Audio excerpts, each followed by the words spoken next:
There are a few basic tent styles, and I'm covering today is kind of the difference between a freestanding tent, a semi-freestanding tent, a non-supported tent, full supported tent.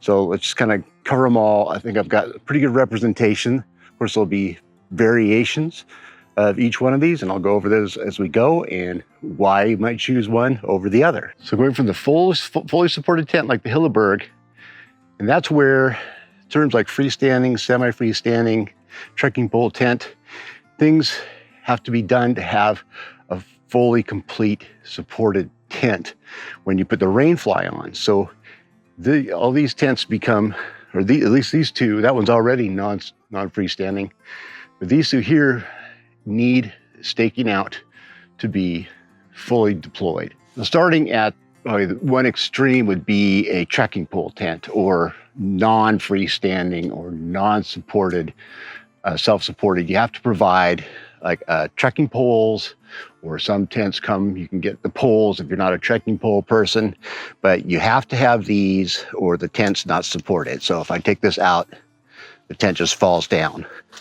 So there's, you might see this is the 6 Moon Design Lunar Duo, Z-Packs, Duplex, or their Solplex, or the Pyramid tent, Hexamids, and even tarps for that reason too. They're normally lighter because they don't take the account of the trekking poles in their weight. So like the Z-Packs Duplex is something like 19 ounces. It does not include stakes or trekking poles. You definitely have to use stakes with these. They are not good on, say, like if you have to set up a tent on a slab where you're trying to use rocks to hold it out. My experience, it will just slowly slide in, especially if it's a windy night. But they're great lightweight tents. Use this one a lot. So let's move to the next level up. Now these trekking pole tents, if you want to have a vestibule, you've got to stake out your vestibule. So there's another stake out point, but that gives you a nice vestibule. But this tent is a non-freestanding tent. So you're going to have a minimum of 1, 2, 3, 4, 5, 6, 7, 8 stakes minimum to be able to use this tent. Well, I guess 6. You don't have to have the vestibule if it's really nice weather. But then for high winds, you're going to have 2 more. So a good 10 stakes, is what I would bring with this tent. But the next step up is the semi-freestanding tent. They're actually fairly kind of new on the market. It's the tent manufacturers are trying to just pare down that weight even a little bit more. This is the Nemo Hornet 2. The Tiger Wall is very similar. And so they have a single pole coming down the front and none going out to the foot corners. And so you have to stake those out. So if I take that out, I just lose it all the way down. It's got a little carbon fiber stay in there.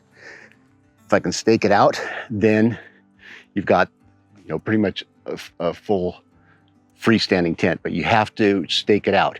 You don't have to. I mean, if all you have is a slab to put it on, you can set it up and just leave it like that. So it's not bad, and you're losing some of that weight.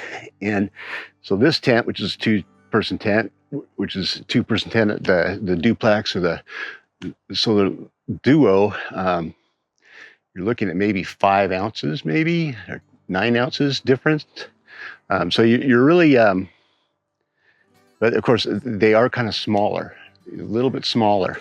So that's the semi-freestanding tent. Now here's the Nemo with the rainfly on. So the semi-freestanding part is getting more and more away from being freestanding at all, because you need to stake these out to have the vestibule. So I got this staked out. What's nice, there's actually a little clip in here that pulls the inner out a little bit. But if you want a vestibule and if you want good ventilation, you have to stake these things out. So here's the vestibule. It has to be staked out to get the vestibule. It's nice because you've got this little piece that pulls the inner out. But this is a non-supporting. So your freestanding idea or semi-freestanding idea is getting further away from freestanding. Also, when you put a rainfly on, you need to also be real cognizant of your ventilation. So you have to stake this one thing out on the Nemo. The other tents will have their own thing, but you have to have that to get proper ventilation. Now this tent would be considered a freestanding tent. I don't need to stake it out to get the basic body of it to be in full stand-up situation. So this is great for, say, sand or a slab. Great general all-around tent. You're just gonna move up a few more ounces in the weight, but you definitely have tons of possibilities. Plus, it's a lot easier to move. You can pick the whole tent up. Sometimes I'll even tip the tent over. Now this particular tent has one door going through the entrance. That'll cut down on weight. Personally, I don't like one doors. I like the two on the side. And so you have two vestibules. This would have one vestibule. So that's a full or a freestanding tent. Then probably at the other extreme of it is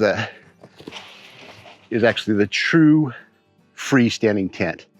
And so this is where we get into what's supported and what's not. So this is the Hilleberg Styka, and it has fully supported vestibules.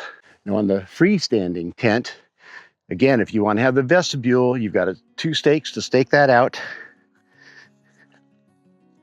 And if that's a two-door one, you'd have two stakes. And that gives you your vestibule. And once you put that rainfly on, you've got to make sure you've got proper ventilation going on. So you're gonna have to stake out the sides. So there you're at a 4 stake minimum on this tent to make it function minimally. And they do make full freestanding tents with supported vestibules. That's like the Hilleberg Styka. So you have 3 poles. These are definitely built for heavier duty. Your vestibule is held out with a pole, so you don't have to have any stakes. So this one, if it was no wind, you could go no stakes and it would be fine. It's also quite a bit heavier, but this might be what you need. I know when I'm up in the snow, having a supported vestibule is super nice. Kind of depending on stakes and all that, when it's snowing and heavy snow, that just collapses. This is really nice if you're into that snow, heavy wind camping. But that's a fully supported vestibule, freestanding tent. So there you have it, the basic styles from non-freestanding, non-supported tent, semi-freestanding, but needs stakes if you're gonna use it. Freestanding needs stakes if you're gonna use the rainfly, and then fully freestanding, fully supported vestibule. I do recommend, other than the Hilleberg, that you might want to put, if you know you're going to be on slab or on sand, where you're going to be using logs and rocks to hold down your guy lines, to make some sacrificial lengths of guy line, especially if you're going to be plopping rocks on it. If you use the ones with your tent, they'll start shredding away. Use something like a paracord or a am steel or something that's strong, that can take some abuse, that if you ruin it, you don't worry. So, okay, if you have any questions, put them below. Thanks a lot. See you on the trail.